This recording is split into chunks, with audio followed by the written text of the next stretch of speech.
K정책사용법 최기일 상지대 군사학과 교수와 함께하겠습니다. 안녕하십니까 교수님. 예, 안녕하십니까.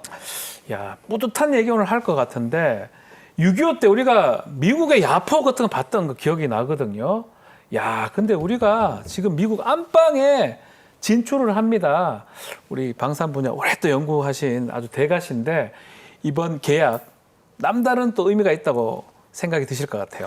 그렇습니다. 예. 이제 미국의 그 철옹성 같은 국방 조달 시장을 이제 우리가 뚫었다.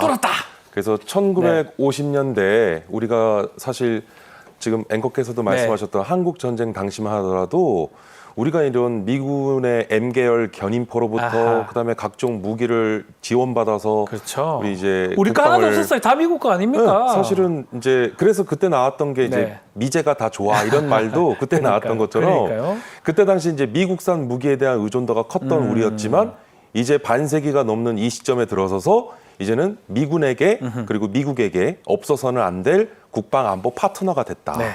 네. 너무 자랑스럽습니다. M 아니 우리 K입니다. 한국 그 무기는 K로 시작되는 무기가 많습니다. 자, 구체적으로 좀 살펴보기 전에 일단 이번에 수출되는 제품이 K9 차륜형 자주포라고 하는데 K9 자주포는 우리가 잘 알고 있잖아요. 어떤 차이가 있는지 좀 알려주시면 좋을 것 같아요. 예, K9 자주포는 네. 벌써 만 35년이 지났습니다. 아, 그렇게 오래됐습니까? 예, 그래서 와. 1989년 프로토타입 시제 개발에 완료된 이후 예. 이듬해인 1990년부터 우리 한국군 육군의 납품이 시작됐고요. 네. 그 35년이라는 세월 동안에 이제 업계에서는 이제 전문용어로 PIP라고 하는데 네. 프로덕트 임프로브먼트 프로세스라고 하여 네. 성능 개량 사업을 통해 네. 꾸준히 성능을 업그레이드 해왔던 이제 정세계에 내놓아도 이제 최고입니다. 예, 빠질 수 없는 거의 최고입니다. 최고 명품 자주포라고 하더라도 그 부족함이 없을 것인데 지금 미국이 이번에 그 차세대 자주포 사업에 이번에 선정한 K9 이제 정확하게는 우리가 MH라고 하는데요. 예. 이게 차륜형 자주포입니다. 차륜형 자주포. 예. 그래서 이제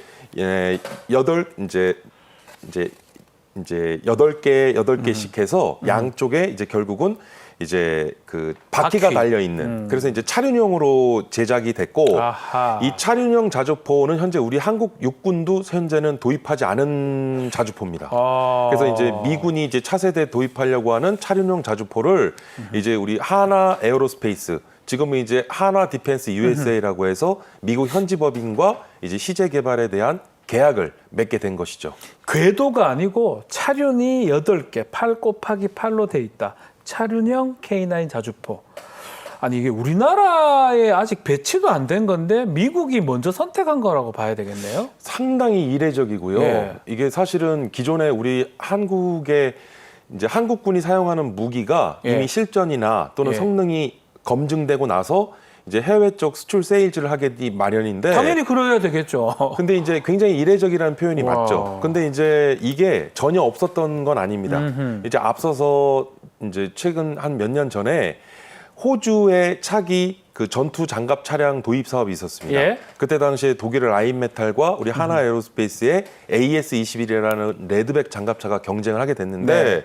그때 당시 이 레드백 장갑차가 최종 이제 협상 대상자로 선정이 됐거든요. 레드백 장갑차요. 근데 그때 당시 AS21이라는 레드백 예. 장갑차도 예. 우리 한국군, 우리 육군이 소요를 올려서 우리가 먼저 사용한 게 아니라 아하. 이제 그 어떠한 요구도 없이 그 방산 기업이 스스로 만든 거예요. 만들어서 외국에 팔아버렸네. 벌써 네. 계약해가지고. 근데 그 AS21이라는 레드백 장갑차가 예. 얼마나 대단하냐면 예.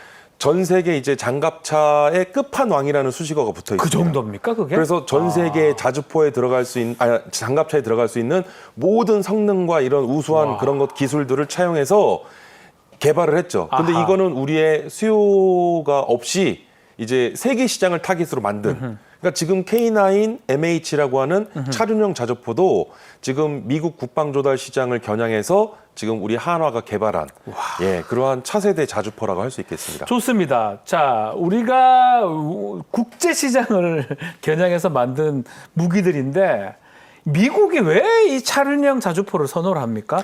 기동성 이런 것 그 산학이 없어서 그러나 어떻습니까? 이제 기본적으로 최근에 예. 글로벌 정세가 불안정해지다 예. 보니까 이제 미국은 어쨌든 전 세계 그런 경찰 국가로서의 지위를 이제 유지하려고 하고 있고, 그리고 전 세계 분쟁에 직간접적으로 개입을 하고 있는 상황 속에 네. 신속하게 이러한 그 지상의 기동 화력 체계를 그 현지에 공수를 하기 위해서는 현지에서의 다양한 산악지대, 사막 또는 기타의 이제 정글이나 밀림과 같은 이러한 환경이나 자연 조건의 제약이 없이 이제 운영이 가능해야 되기 때문에 이제 이런 차륜형 자주포에 대한 부분들, 신속성과 기동성에 좀 방점을 두고 있다고 볼 수 있습니다. 빨리 갈 수 있어야 되니까. 그렇습니다. 그래서 그런 이제 것까지 받겠네요. 신속하게 작전 전개가 가능해야 예. 된다는 점, 그리고 현지에서 운영하는 데 있어서 어떤 제약사항이나 애로사항을 극복하기 위한 최적화되어 있는 자주포로 보자면 차륜형 자주포가 어떻게 보면 이제 충분한 대안이 됐던 것이죠.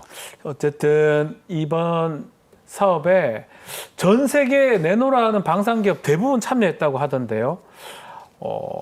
쟁쟁한 경쟁자들 좀 소개 좀 해주십시오. 어떤 것들이 와서 떨어졌습니까? 그러니까 이제 뭐 예. 자주포 하면 사실 미국의 팔라딘 자주포도 있고요. 그다음에 이제 독일도 그렇고 예. 중국이나 그다음에 해외 수많은 이제 자주포 생산 이야. 기업들이 있는데 예. 대표적으로 이제 독일의 라인메탈, 영국의 독일. 예. BAE 시스템즈와 예. 그리고 미국의 방금 말씀 제너럴 다이나믹스 네. 외에도 이제 미국의 스타트업 기업들 안드리를 비롯한 많은 기업들이 또 도전장을 냈습니다. 여기에 이제 이스라엘의 엘비사, 그리고 또 이탈리아의 레오나르도까지 다 이 왔네요. 수주 경쟁에 뛰어들었는데 예. 이러한 쟁쟁한 그 글로벌 기업들을 제치고 우리 한화 에어로스페이스, 그러니까 한화 디펜스 USA가 예. 선정이 됐다라고 하는 것도 엄청난 쾌거죠.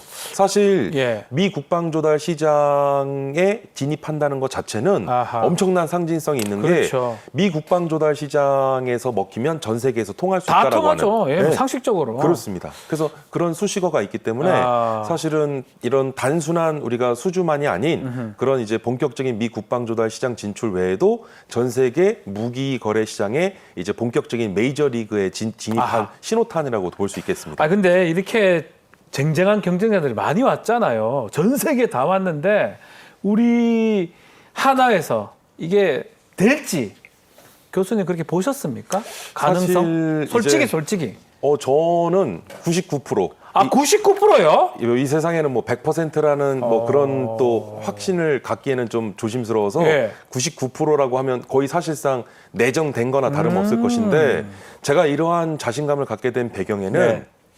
사실 미국이 이러한 자주포 시장에서만큼은 우리 한국에게 어떤 러브콜을 보낸다라기보다는 SOS를 치고 있다라고 하는 표현이 오히려 더 적절할 수 있겠습니다. SOS 도움을 해달라, 구해달라 이런 그렇죠. 거네요. 그러니까 실질적으로 지금 이제 2010년대부터 2017년까지 전 세계 자주포 시장의 마켓 시어를 보면 현재 우리나라 K9 자주포가 마켓 시어의 한 48%, 50% 내외를 차지하고 있는데 2022년 이후로부터 현재까지의 이제 이게 있어요. 무기 거래에 대한 통계 기준이 두 가지인데요. 하나는 딜리버리, 네. 납품 실적 기준과 하나는 컨트랙, 그래서 수주 계약 실적이 있는데 네. 수주 계약 실적으로만 전 세계 70%를 우리 K9 자주포가 점유하고 있다. 잠깐만요. 70%를 계약한다고요? 70%에 육박하는 수준을, 그럼 전 세계 자주포 10대 중에 7대는 우리 거예요? 메이드 인 코리아다. K9? 그래서 자부심을 가지셔도 된다는 뭐 말씀을. 제가 네. 육군 근무할 때 K9 옆에 많이 있었었거든요. 저도 소령이긴 한데, 그러시구나. 법무 장교긴 한데, 예. 와, 그 정도입니까? 그렇습니다. 70%.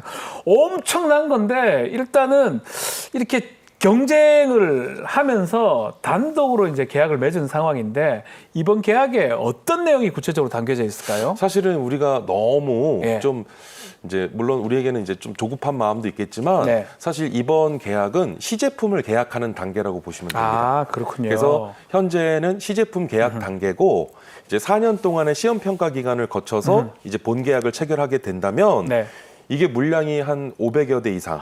그러면 이게 금액으로만 따지면 약 10조 원 이상이거든요. 10조요. 예, 10조라는 그 금액 자체가 워낙 네. 천문학적인 예산이 네. 들어가기 때문에 네. 사실 전 세계 글로벌 시장에서도 이 미국의 차세대 신형 자주포 시장에 대한 그런 러브콜을 보냈던 것도 이제 그러한 측면이 있었는데 이 4년이라는 기간이 또 우리에겐 중요합니다. 네. 그래서 실제로 미군 장병들이 실제로 이 자주포를 운영을 해보고 아하. 운영 과정에서 이제 드러나는 어떤 이제 뭐 문제점 기술적 같은 거? 제약상이라든가 문제점들을 이제 4년이라는 시간 동안에 우리는 그걸 보완해 나가야 된다는 거죠. 아하. 좋습니다. 결국 말씀 보면 4년 동안 이제 시험 기간이 있는 거고 그때 이제 보완을 좀 해야 된다 이렇게 말씀 주신 것 같은데 그러면 시험 평가가 잘 돼가지고 본계약까지 가게 되면 그 규모는 더 커지는 그러니까는 겁니까? 이제 사실은 지금 이 예. 미군의 신형 자주포 아마 양산 수량으로만 해도 500대 이상, 예. 약 10조 원이라고 했지만 예. 이건 이제 시작이죠. 아하. 그 이후에 후속 양산들이 기다리고 있고 그리고 전 계속 세계 해달라고 할 수 있겠네요. 그렇죠. 그리고 전 세계에 이제 새롭게 신규 발주될 이제 전 세계 많은 나라들이 자국의 군 현대화 사업들을 추진하는데요. 이제 비단 미국만이 아닌 유럽과 중동 전 세계 많은 국가들이 차세대 자주포 사업을 할 때 네. 이게 엄청난 레퍼런스를 실적을 쌓을 수 있는 기회이기 때문에 우리로서는 이제 기존의 이런 명품 자주포 압도적인 시장 점유율을 우리는 유지해 나갈 수 있는 이제 강력한 원동력이 될 수 있다. 이렇게 설명드릴 수 있겠습니다. 미국에서 하게 되면 유럽이나 다른 나라도 저게 제일 좋네 이렇게 생각할 것이다. 보증수표죠. 보증수표다. 사실. 예. 자, 근데 이제 문제가 또 하나 있어요. 미국의 기조를 보면 뭐 뭐든지 미국에서 만들려고 하잖아요. 혹시 이 K9 차륜형 이 자주포 미국에서 만들어지는 거 아닌가요? 근데 이제 걱정스럽긴 중요한 한데. 지적을 해주셨는데요. 예. 사실 이제 바이 아메리카라고 하는 정책 기조 때문에 이제 미국에서의 현지화에 대한 네. 압박이 있을 것이고 압력이 있을 것인데 사실은 우리의 전통적인 방산 수출 세일즈의 주요 핵심 전략은 패키지 딜이었습니다. 이 패키지 딜 방식은 무기 구매국가에게 우리의 무기를 이제 기술 이전과 현지 생산을 해주게 되는데 우리는 사실은 이 무기를 수출할 때 현지 생산이라고 하는 반대 조건을 급부를 제공하기 때문에 미 조달 시장에서도 이거는 미국 측이 요구 안 하더라도 우리는 자연스럽게 이 부분을 제한하게 되는 것이고 현지 생산으로 사실은 이 부분이 조금 염려는 됩니다. 왜냐하면 트럼프 1기 행정부 시절 제조 부활을 위해서 리쇼어링 정책을 추진했는데 맞습니다. 이제 해외로 진출한 자국 기업을 본국으로 회귀시켰던 정책인데 지금의 트럼프 2기 행정부를 들여다보면 이게 비단 자국 기업만이 아닌 우방국의 전략 산업이나 그런 기업들을 미국 본토로 이전시키는 작업들을 하고 있거든요. 네. 대만의 TSMC나 우리나라 현대제철, 현대자동차, 삼성전자에 이르기까지 이제는 하나 에어로스페이스 같은 방산 기업의 그런 생산 기반도 미국 현지로 본토로 옮겨야 되는 상황이 생길 수 있는데 이것은 이제 우리가 적절한 그런 밸런스, 그러니까 균형점을 잘 찾아야 될 것 같습니다. 말씀대로 이렇게 현지 생산을 뭐 해야 될 것 같긴 한데 그렇게 한다면 가장 걱정스러운 거는 하나 에어로스페이스도 있지만 그 밑에 협력업체도 있잖아요. 우리 방산 생태계가 우리나라 국내 방산 생태계가 축소될 수 있다. 이런 우려도 있는 것 같거든요. 그래서 이제 사실 업계에서도 이런 우려를 많이 합니다. 실제적으로 기술 이전이나 또는 현지 생산이라는 반대급부를 제공해 줌으로써 이 패키지 딜 방식이 방산 수출 세일즈에는 주요한 전략이 될 수 있으나 이게 장기적으로 보았을 땐 우리 국내 방위산업 생태계에 일종의 낙수 효과나 또는 경쟁력을 잃게 하는 그런 또 부분으로 작용될 수 있기 때문에 걱정과 우려의 목소리도 나오는데 그래서 제가 이제 현 정부에도 계속 제안을 하고 있는 게 어떤 거죠? 패키지 딜 2.0이라 하여 기존에 우리가 기술 이전과 현지 생산하던 것에 이 패키지 딜 2.0은 플랜트까지 수출해 주는 거죠. 그러니까 그 무기를 공장도 다 같이 생산하는 그 공장과 그 파실리티, 그 설비까지도 메이드 인 코리아로 그대로 다 수출해 우리가 수출을 하고 플랜트 수출과 더불어 우리의 생산 노하우까지 그래서 공장의 생산 제조 레이아웃으로부터 결국은 우리나라의 메이드 인 코리아라고 하는 K방산의 DNA를 이식해 주자.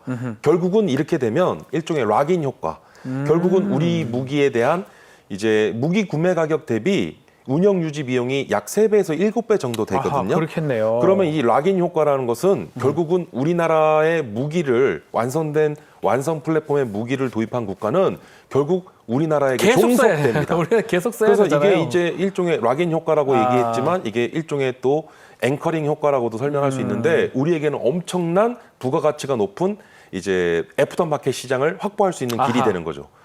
패키지 딜 2.0 우리 교수님께서 제안한 그렇게 간다면 오히려 긍정적일 수 있다 이렇게 말씀 주셨습니다.